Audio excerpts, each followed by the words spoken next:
Hello students, मैं हूं क्षमा पांडे और स्वागत करती हूं आपका मेरे चैनल कैम्फर क्लासेस में। तो प्रीवियस वीडियो में हमने पढ़ा था मेंडलीव पीरियोडिक लॉ के बारे में और वो बहुत इंटरेस्टिंग पढ़ा था, बहुत ही मज़ा आया था पढ़ के और बहुत सारे नए फैक्ट्स, नए चीज़ें जानने को हमें मिली थी।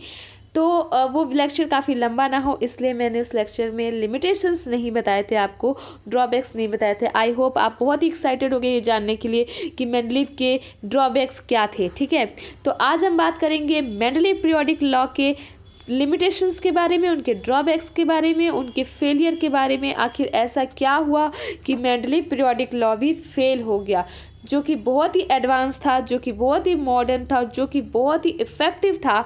तो ऐसी क्या चीज़ कमी रह गई उस पीरियोडिक लॉ में जो कि आज हम उससे भी एडवांस पढ़ते हैं पर उसको नहीं पढ़ते। ठीक है, तो ऐसी क्या कमी थी उस पीरियोडिक टेबल में। तो लेट्स स्टार्ट। ये रहा हमारा कल का लेक्चर जिसका मैंने अभी यहाँ पे पिक लगाया हुआ है।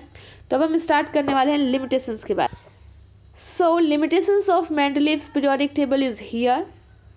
Let's start. आपको यहाँ पर कुछ बहुत सारे रंग बिरंगे कलरफुल ब्यूटीफुल पिक्चर्स दिख रहे होंगे और आप सोच रहे होंगे कि ये यहाँ पर मैम ने क्या बनाया है, मुझे तो कुछ समझ ही नहीं आ रहा है कि इसमें मैडम ड्रॉबैक्स कैसे पढ़ाएंगी या लिमिटेशंस कैसे पढ़ाएंगी मेंडलीव के। यस, तो मैं आपको कुछ इंटरेस्टिंग यहाँ पर दिखा रही हूँ, कुछ पिक्चर्स दिखा रही हूँ और इनको हम बोलते हैं आइसोटोप्स।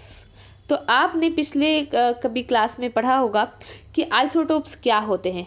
आइसोटोप्स जो होते हैं वो होते हैं ऐसे एलिमेंट्स जिनकी एटॉमिक नंबर सेम हो बट एटॉमिक मास डिफरेंट हो, उसको हम बोलते हैं आइसोटोप्स। ठीक है, तो इस तरीके से मैं कुछ आइसोटोप्स के सेट लेकर आई हूँ आपके पास। जैसे कि आप देख रहे होंगे इस स्क्रीन पर, ये रहा हमारा लिथियम का आइसोटोप। ठीक है, ये रहा हमारा आइसोटोप ऑफ हाइड्रोजन, हाइड्रोजन के 3 आइसोटोप्स, और ये रहा हमारा कार्बन, कार्बन के आइसोटोप्स, ये रहा हमारा ऑक्सीजन के isotopes and isotopes of chlorine. ठीक है, तो मैं शॉर्ट में आपको बस ये वीडियो कलरफुल दिखा के आपको बताना चाह रही थी कि बहुत ही इंटरेस्टिंग टॉपिक होने वाला है आज का। तो मेरे साथ इस चैनल पे बने रहिए, चैनल को लाइक कीजिए, सब्सक्राइब नहीं किया है तो सब्सक्राइब कीजिए, अगर आप नए हो तो आप सब्सक्राइब करो, बेल आइकन को हिट करो। आपको बहुत मज़ा आने वाला है आगे के लेक्चर्स में। ठीक है, और बहुत इंटरेस्टिंग होने वाला है आगे का लेक्चर, तो आप अच्छे से पढ़ सकोगे और मेरे साथ आप कंटिन्यू रहना चाहते हो तो बेल आइकन ज़रूर प्रेस कर देना, भूलना मत। ठीक है, तो अब हम स्टार्ट करते हैं कि आइसोटोप क्या होता है। मैंने आपको बता दिया है कि जिनके मासेस डिफरेंट हो बट एटॉमिक नंबर सेम हो। अब मासेस डिफरेंट कैसे होते हैं, देखिए यहाँ पे लिथियम को आप देख पा रहे होगे, यहाँ पे लिथियम का जो नीचे लिखा हुआ है ना, जो नीचे लिखा होता है वो हमारा एटॉमिक नंबर होता है, जो ऊपर लिखा होता है वो हमारा एटॉमिक मास होता है। तो देखिए लिथियम का एटॉमिक नंबर 3 है और मास देखिए यहाँ पर 6 है और यहाँ पर 7 है, मास में डिफरेंस है। तो ये रहा हमारा लिथियम का आइसोटोप्स। अब ये हाइड्रोजन के आइसोटोप्स देखिए, इनके मासेस 1 2 3 यानी कि 3 हाइड्रोजन के आइसोटोप्स होते हैं, आइसोटोप्स। ठीक है, अब क्यों होते हैं, क्योंकि इनके मासेस अलग अलग है। कार्बन के देखिए, एक होता है कार्बन 12, एक होता है 13, एक होता है 14।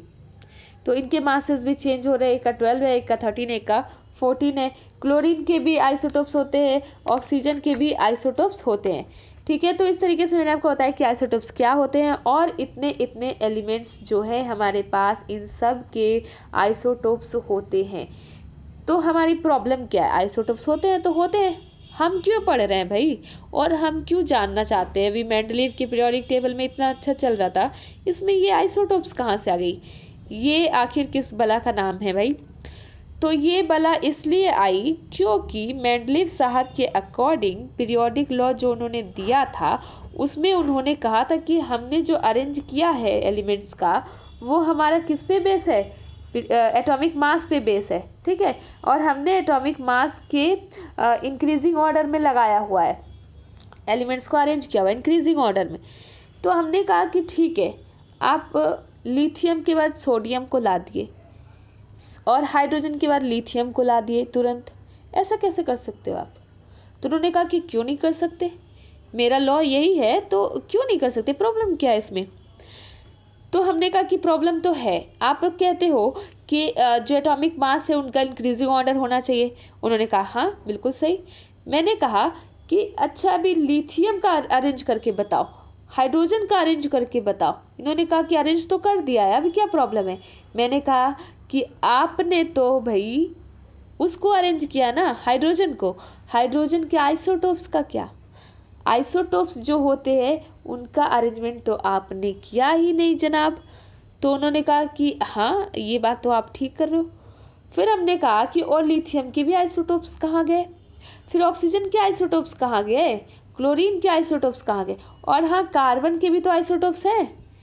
आपने अगर एटॉमिक मासेस दिया है तो कार्बन 12 के बाद 13 आना चाहिए, 13 के बाद 14 आना चाहिए। तो आपने कार्बन के बाद दूसरे एलिमेंट को कैसे जगह दे दी, और फिर आपने हाइड्रोजन के बाद दूसरे एलिमेंट को कैसे जगह दे दी।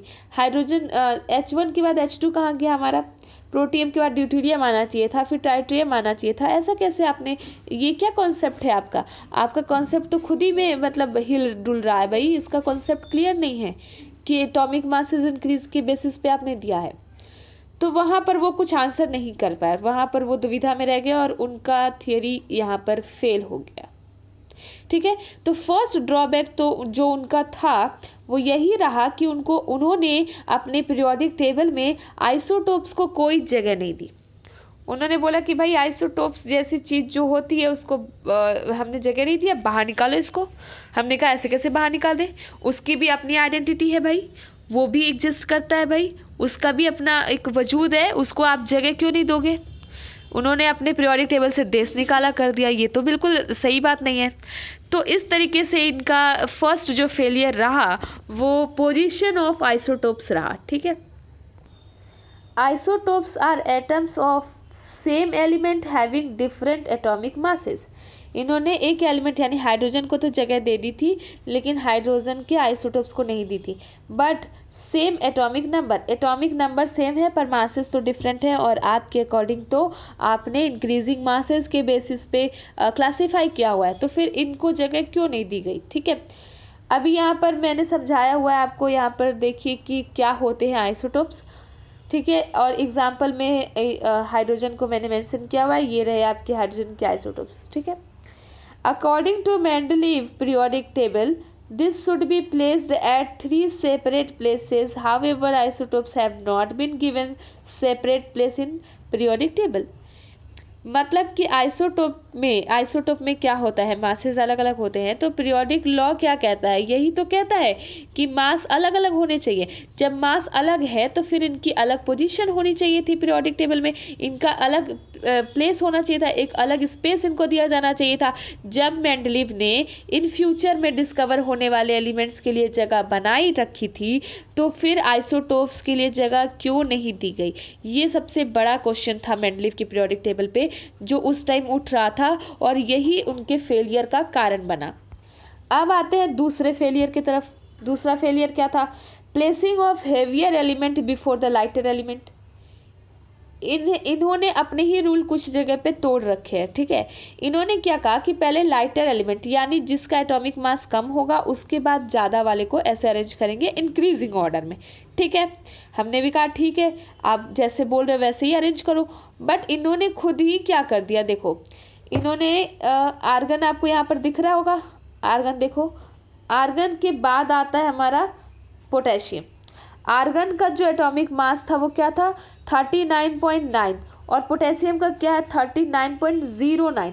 आप ही बताओ यहाँ पर पोटेशियम का एटॉमिक मास कम है कि नहीं है, और आर्गन का ज़्यादा है। फिर कैसे ऐसा हो सकता है कि आर्गन के बाद पोटेशियम आता है। ठीक है, तो ये भी एक दूसरा बड़ा क्वेश्चन था कि ये कैसा अरेंजमेंट है। हालांकि उस टाइम पे इनर्ट गैसेस की डिस्कवरी नहीं हुई थी और हमारे पास आर्गन नहीं था, बट जैसा कि इन्होंने रिस्पॉन्सिबिलिटी ली थी कि ये इनर्ट गैसेस के लिए स्पेस छोड़ रखे थे, और जिन एलिमेंट्स की डिस्कवरी नहीं हुई थी उसके हिसाब से भी इन्होंने भविष्यवाणी तो की थी ना, तो इसकी भविष्यवाणी क्यों नहीं की, इसके लिए स्पेस क्यों नहीं छोड़ा, और फिर ये मतलब इसका जो एटॉमिक मास है इसका अरेंजमेंट गड़बड़ कैसे हो गया, हैवियर एटम पहले कैसे आ गए लाइटर एलिमेंट से। तो ये एक सबसे बड़ा क्वेश्चन उठ रहा था उस टाइम पे। मतलब दूसरे नंबर पे ये क्वेश्चन उठ रहा था कि ये कैसे हो गया। तो ये जो है ये भी इनका फेलियर बना। ठीक है, in some cases Mendeleev place element according to their similarities in properties. ठीक है, and not in increasing order of their atomic masses while some dissimilar element were grouped together. Example, cobalt nickel. Cobalt was placed before nickel. Copper and mercury are similar in their properties but were placed separately. इसमें क्या बोल रहा है कि Mendeleev ने क्या किया है, कुछ जगह पर इन्होंने मास को महत्व नहीं दिया है, ठीक है। कुछ जगह पे इन्होंने प्रॉपर्टीज़ देखी हैं कि सिमिलरिटीज़ हैं कि नहीं, सिमिलर प्रॉपर्टीज़ देखी हैं और इन्होंने मास को इम्पोर्टेंस नहीं दिया है। और कुछ जगह पे प्रॉपर्टीज सिमिलर होने के बाद भी वहाँ पर मास को इम्पोर्टेंट दिया गया है। और जैसे कि आप यहाँ पर देख पा रहे होंगे, कॉपर एंड मरकरी का एग्जाम्पल मेंशन किया हुआ है। तो कॉपर एंड मरकरी के जो है प्रॉपर्टी सिमिलर्स हैं, उसके बाद भी इनको काफ़ी दूर रखा गया है। आप पीरियोडिक टेबल में देख सकते हो कि कॉपर से कितना दूर है मरकरी, ठीक है। और यहाँ पर देखिए कोबाल्ट एंड निकल को इनका जो मास है ये काफ़ी डिस्टर्ब है। यहाँ पर देखिए, आपको मैंने यहाँ पर मास दिखा रखा है, यहाँ पर आपको दिख रहा होगा निकल का मास जो है वो 58.6 है और कोबाल्ट का मास जो है वो 58.9 है। आप बताओ निकल का जो मास है वो कम है कोबाल्ट से, बट क्यों ऐसा हुआ कि कोबाल्ट से आगे रखा इन्होंने निकल को, ठीक है। तो निकल जो है वो आगे कैसे आया, ये भी क्वेश्चन उठा था उस टाइम पे। तो इन्होंने दो, आप यहाँ पर देखो, यहाँ पर भी हेवियर एटम पहले आ गया है, हेवियर एलिमेंट, और यहाँ पर भी हेवियर एलिमेंट जो है वो पहले आ गया है, और ये रहा हमारा लाइटर एलिमेंट। तो ये इनका जो था ये भी एक बहुत बड़ा फेलियर रहा है इनके पीरियोडिक लॉ में। तो इस वजह से भी इनकी थ्योरी को लोगों ने फेल कर दिया, मतलब इनको भी मान्यता नहीं दी। और जो थर्ड फेलियर था इनका पीरियोडिक लॉ का, वो मैं आपको इतना बता दूं कि जो ये फेलियर था इनका, ये अभी भी बना हुआ है। यानी जो हमारा मॉडर्न पीरियोडिक टेबल है ना, उसमें भी आज भी ये डिसाइडेड नहीं है कि हाइड्रोजन को कौन सा प्लेस देना चाहिए, या हाइड्रोजन का कौन सा प्लेस, मतलब उसका कौन सा प्लेस है, ये आज भी नहीं है। हालांकि हम हाइड्रोजन को फर्स्ट ग्रुप में पढ़ते हैं अपने मॉडर्न पीरियोडिक टेबल में, और मेंडलीव ने भी इसको फर्स्ट ग्रुप में, मेंडलीव की पीरियोडिक टेबल में भी आपको फर्स्ट ग्रुप में ही दिखेगा। बट उस टाइम पे जब मेंडलीव ने ये डिसाइड नहीं किया था कि हाइड्रोजन का जो इसका जो असली जगह है, जो इसको किस प्लेस पे रखा जाना चाहिए था, वो डिसाइड नहीं था उस टाइम पे, और स्टिल अभी भी ये डिसाइडेड नहीं है, ठीक है। अभी भी लोग इसको, कुछ लोग आपको कुछ बुक्स में ये 7th ग्रुप में दिखेगा, कुछ बुक में आपको फर्स्ट ग्रुप में दिखेगा। तो अभी भी ये कन्फ्यूजन बनी हुई है कि हाइड्रोजन का एग्जैक्ट प्लेस क्या होना चाहिए।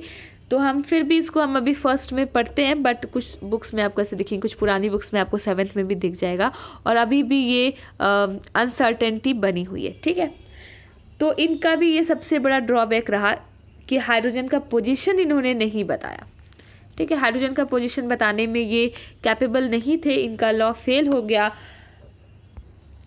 The position of hydrogen was not correct defined, ठीक है। It was placed in group first, जो कि है हमारा alkali metal, and although its properties resemble both the group first and the group 7 halogen group, ठीक है। जो हमारा फर्स्ट ग्रुप है उसको हम क्या बोलते हैं, अल्कली मेटल ग्रुप बोलते हैं, और जो हमारा 7th ग्रुप है उसको हम हैलोजन ग्रुप बोलते हैं। देखिए यहाँ पर मैंने दोनों ग्रुप लिख रखे हैं, और यहाँ पर भी हाइड्रोजन का प्लेस है और यहाँ पर भी हाइड्रोजन को जगह दी गई है। तो ऐसा क्यों है, क्योंकि हाइड्रोजन का जो होता है उसका हमारा एटॉमिक नंबर 1 होता है, ठीक है। वैलेंसी 1 होती है, और इन सब के भी देखिए वैलेंसी 1 होती है। तो कुछ प्रॉपर्टीज़ इनसे भी मैच करती हैं, कुछ प्रॉपर्टीज़ इनसे भी मैच करती हैं।